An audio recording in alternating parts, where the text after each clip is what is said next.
Gavin membeku sesaat.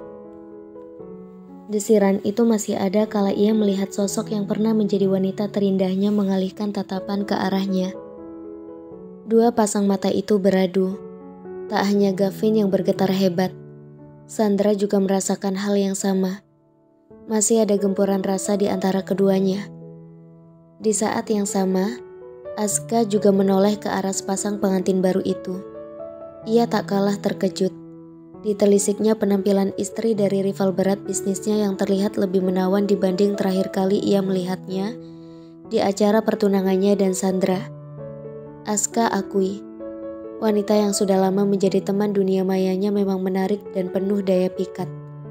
Wanita yang begitu polos hingga tak pernah curiga sedikit pun akan identitas teman chatnya yang notabene laki-laki. Aska menggunakan username Blue Sky kala berkenalan dengan Ria. Aska akui, ia terlambat mengungkapkan perasaannya. Hingga saat kabar pernikahan Gavin dan Ria tersiar dari Dennis, manajer keuangan di perusahaannya, barulah ia menyadari Ria teman dunia mayangnya adalah Realita, istri dari Gavin. Ria baru memberitahu kabar pernikahannya beberapa jam setelah akad. Ia sempat kesal, marah pada gadis itu meski hanya mampu memendam amarahnya dalam diam. Seandainya Ria memberitahu rencana pernikahannya dan Gavin jauh hari sebelum hari H, mungkin ada yang bisa dilakukan Aska untuk menggagalkan pernikahan itu. Sebelumnya Aska sengaja masuk dalam kehidupan Sandra, memberikan perhatian lebih yang tidak bisa diberikan Gavin padanya, memberi lebih banyak waktu yang tidak bisa disediakan Gavin untuknya. Namun Sandra hanya menganggapnya sahabat. Hingga akhirnya ia menempuh cara lain. Ia dekati orang tua Sandra, menjebak Gavin dengan mengundang pria itu ke nightclub. Dan saat pria itu mabuk serta berciuman dengan perempuan, Aska memotretnya lalu mengirimkan fotonya pada Sandra dan orang tuanya. Tujuan Aska tercapai. Orang tua Sandra tak menyetujui hubungan putrinya dan Gavin. Mereka menghendaki putrinya untuk menikah dengan Aska suatu saat nanti. Sandra menuruti keinginan orang tuanya karena ia pikir ia tak bisa menghabiskan seumur hidupnya dengan laki-laki seperti Gavin yang senang berfoya-foya di nightclub dengan perempuan tak jelas. Aska melakukan itu bukan karena mencintai Sandra, tapi hanya ingin menghancurkan Gavin. Dan memang pasca putus dari Sandra, kehidupan Gavin sempat kacau. Ia sering mencari hiburan di nightclub dan bersenang-senang dengan perempuan, meski tidak sampai membawa mereka ke ranjang. Aska pikir Gavin akan benar-benar hancur dan tidak bisa fokus melakukan pekerjaannya. Namun anggapannya meleset. Hanya 1 bulan lamanya Gavin menenggelamkan diri dalam rentetan aktivitas tak berfaedah. Setelah itu, ia perlahan bangkit dan menjalani kehidupannya secara normal. Ia berusaha lepas dari bayang-bayang Sandra. Aska yakin Gavin masih mencintai Sandra dan terluka dengan pertunangannya dan Sandra. Namun kini melihat gadis yang sudah lama ia sukai digandeng erat oleh Gavin, cemburu itu tiba-tiba melesak. Ia tahu Ria telah menjadi istri Gavin dan rasanya sulit merebut Ria dari rekan sekaligus pesaingnya, sementara sudah ada Sandra di sisinya. Aska mengenal Ria 5 tahun lamanya. Kendati hanya mengenal dari dunia maya, Aska merasakan perasaannya mengalir begitu saja. Ia menyukai kepolosan Ria. Ia suka bagaimana cara gadis itu bercerita tentang kehidupannya. Ia tahu, gadis itu begitu rapuh dan hopeless sebelum menikah dengan Gavin. Ia ingin menjaga Ria. Sayangnya waktu itu ia belum siap untuk bertemu Ria, karena masih sibuk dengan pekerjaannya. Terlebih lagi, dia mengaku bahwa dia adalah perempuan. Aska takut Ria menjauh darinya setelah tahu bahwa dirinya adalah laki-laki. Kini ia menyesal. Lagi-lagi Gavin mengalahkannya. Bukan hanya urusan bisnis, tapi juga soal asmara. Aska begitu membenci Gavin, tapi dengan lihainya, ia memainkan peran sesempurna mungkin di depan Gavin. Ia menjelma menjadi pesaing bisnis yang membuka diri untuk berteman, untuk mencairkan kebekuan dan mengusir suasana awkward. Aska mengulas senyum dan mendekat ke arah Gavin. Sandra mengikuti Aska. Gavin semakin mengeratkan genggamannya pada tangan Ria. Rea menatap genggaman itu lalu melirik Gavin yang memandang lurus ke depan. Ada rasa sakit di hati Sandra melihat Gavin menggenggam erat istrinya. Tangan itu yang dulu menggenggam tangannya, memeluknya, juga menyeka air matanya ketika ia menangis, kini telah menjadi sandaran perempuan lain. "Hai Gavin," sapa Aska ramah. "Hai Aska, Sandra." Gavin menatap Aska dan Sandra bergantian. Sejujurnya ia merasa tak nyaman, rasanya ingin kabur dari situasi tak mengenakan ini. "Pengantin baru setiap hari pasti kencan ya?" Aska memaksakan bibirnya untuk tersenyum. Matanya sesekali mengamati Rea begitu menelisik. Gavin tersenyum, untuk formalitas saja. "Ya, setiap hari aku selalu pengen pulang cepat biar cepat ketemu dia." Gavin melirik Rea. Rea sedikit tersentak, ditambah usapan lembut tangan Gavin di kepalanya hadirkan tanda tanya. Gavin melakukannya dengan tulus atau hanya ingin membuat Sandra cemburu? Ia bisa merasakan tatapan Sandra begitu dingin. Aska lagi-lagi memaksakan bibirnya untuk tersenyum. Rasanya tak nyaman harus berpura-pura baik-baik saja di luar sedang di dalam tengah berkobar api kecemburuan. "Kalian membuatku iri," balas Aska. "Oh ya, kalian mau nyari apa di sini?" lanjut Aska. "Kami ingin memilih baju, sepatu, dan tas," jawab Gavin. "Mungkin pasangan kita bisa memilih bersama. Sesama perempuan lebih paham soal fashion." Aska melirik Sandra lalu menoleh Rea. "Oh, tentu." Gavin kembali mengerlingkan senyum. Ia menoleh ke arah Rea yang diam membisu. "Sayang, kamu bisa memilih baju dengan Sandra." Gavin tersenyum semanis mungkin. Rea bergetar mendengar Gavin memanggilnya sayang. Meski sangat aneh untuknya, ia tahu Gavin memanggilnya dengan panggilan spesial itu karena ada Sandra. Dua wanita itu memilih-milih baju. Rea bingung memilih. Semua gaun di butik itu cantik-cantik, hasil rancangan desainer ternama. Seorang pramuniaga membantu memilihkan saat Sandra menanyakan pendapatnya tentang gaun yang ia pilih. "Gaun ini cocok untuk Teteh, karena warna pastelnya masuk banget ke kulit Teteh yang putih. Orang yang berkulit putih cocok pakai baju warna apa saja." Pramuniaga tersebut melukis senyum. Rea memegang satu gaun berwarna magenta yang cukup terang. "Kalau gaun ini kurang cocok buat Teteh. Teteh kan kulitnya gelap. Lebih baik hindari warna-warna terang." Celoteh sang pramuniaga berambut ikal dengan panjang sebahu. Gavin jengah mendengarnya.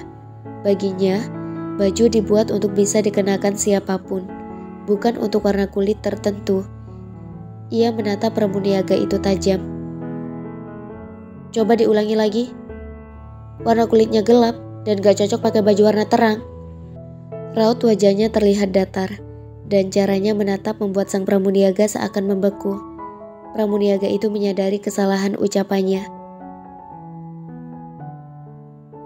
"Anda sendiri pakai baju warna merah terang dan kulitnya juga gelap.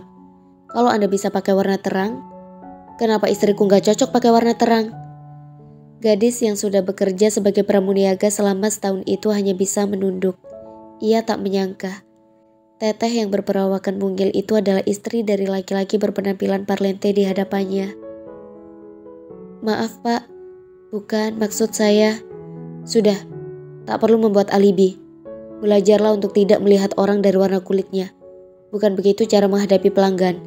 Kalau kamu secara gamblang menyinggung fisik orang lain, dijamin gak akan ada yang mau beli baju di sini." Kata-kata itu meluncur tegas. Rea tak menyangka sang suami sudah berubah jauh lebih baik. Atau memang ini sifat asli Gavin? Banyak sekali sisi positif Gavin yang baru diketahui Rea belakangan ini. Laki-laki itu tidak sekejam dan sekasar dugaannya. Ia tipe yang menghargai usaha orang, tidak pilih-pilih makanan, dan gak pernah ribet soal makanan. Apapun yang ia masak, dilahapnya tanpa protes. Dia juga memperlakukannya dengan lembut ketika berhubungan untuk pertama kali. Ia pikir laki-laki itu akan memaksanya untuk terus melayaninya di saat usaha mereka belum berhasil. Namun dia tak memaksa apapun. Gavin tak ingin menyakitinya. Sebenarnya pria ini begitu manis dan romantis. Saya mohon maaf. Sang pramuniaga itu terlihat ingin menangis. Sudah, gak apa-apa. Rea berusaha menetralkan suasana yang menegang. Ia tersenyum pada pramuniaga itu. Sepertinya saya memang tidak cocok pakai baju ini.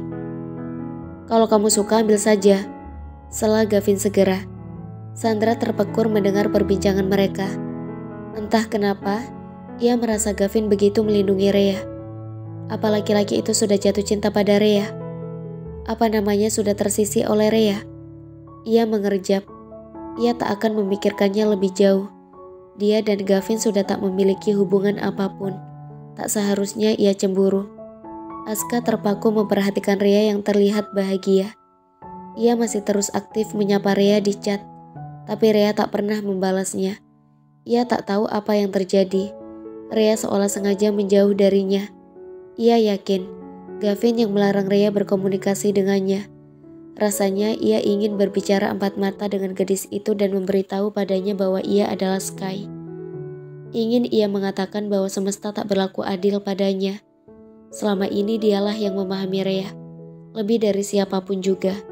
Kenapa Rea harus menikah dengan Gavin? Mobil yang dikendarai Gavin dan Rea menyisir indahnya malam yang menghiasi keindahan kota Bandung.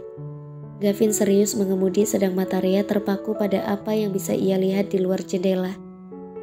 Keduanya terkadang masih sering canggung dan tak bicara sepatah kata pun. Gavin teringat ucapan temannya yang sudah lebih dulu menikah.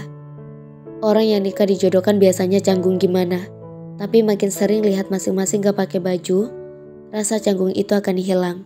Apalagi kalau udah kentut di depan pasangan, gak akan ada lagi namanya canggung dan gengsi-gengsian. Waktu itu Gavin tertawa, namun sekarang ia merasa perkataan temannya ada benarnya juga.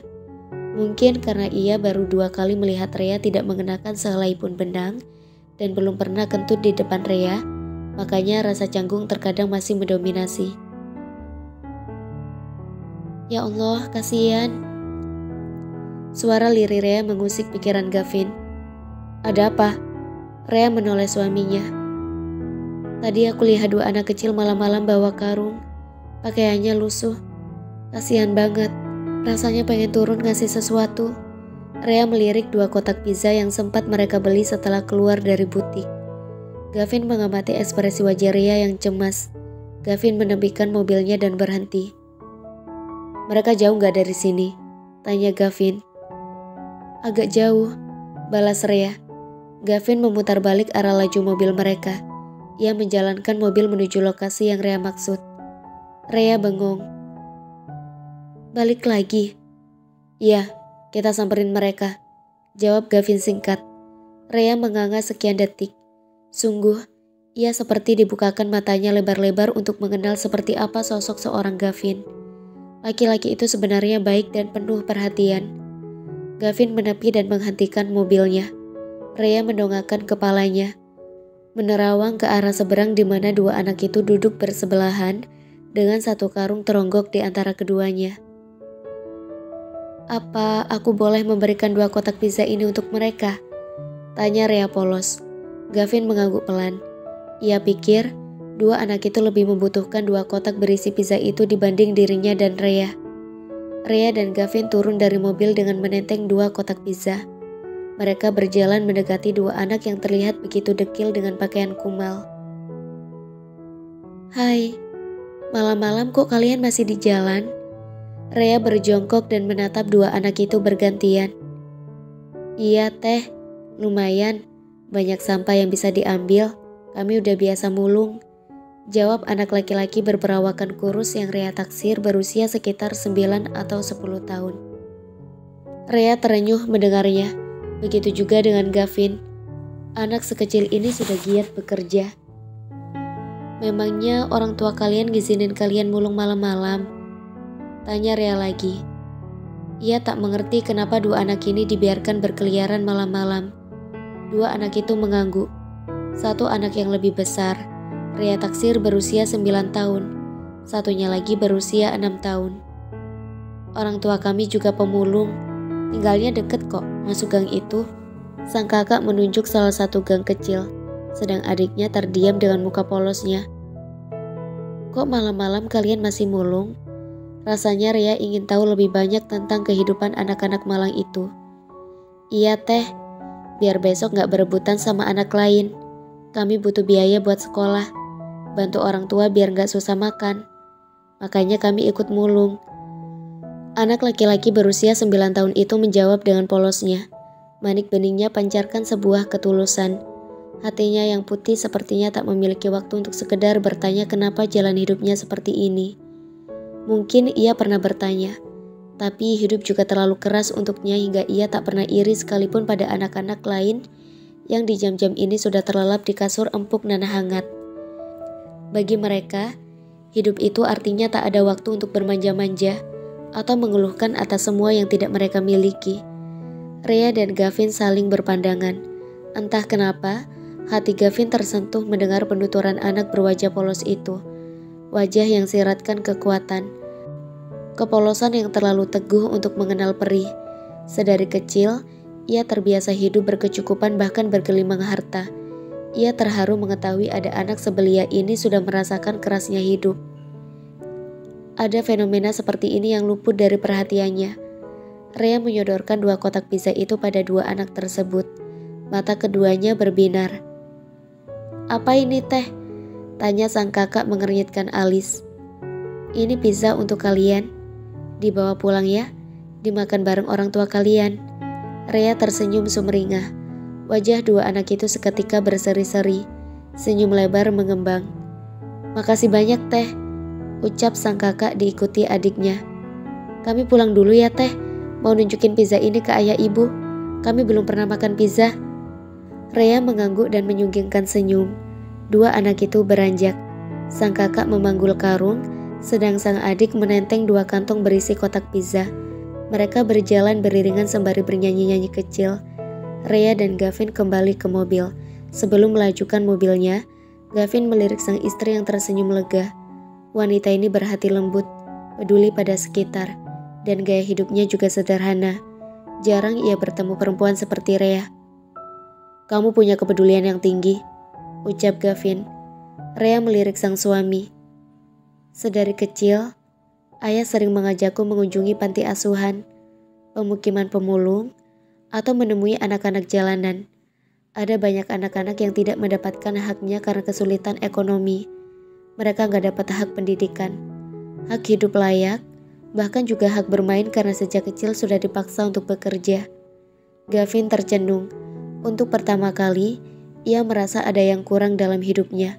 Harta yang berlimpah serasa tiada artinya ketika ia tahu ada banyak orang yang bahkan harus bersusah payah agar bisa makan dengan memungut sampah, melakukan pekerjaan kasar, atau bekerja siang malam dengan penghasilan tak seberapa. Kemana ia selama ini? Hartanya terus menggunung tapi tak ada secercah keinginan untuk berbagi. Mendadak ia merasa semua yang ia raih serasa kosong dan tak berarti. Mas, kita akan langsung pulang kan? Gavin mengangguk. Iya. Gavin melajukan mobil kembali ke apartemen.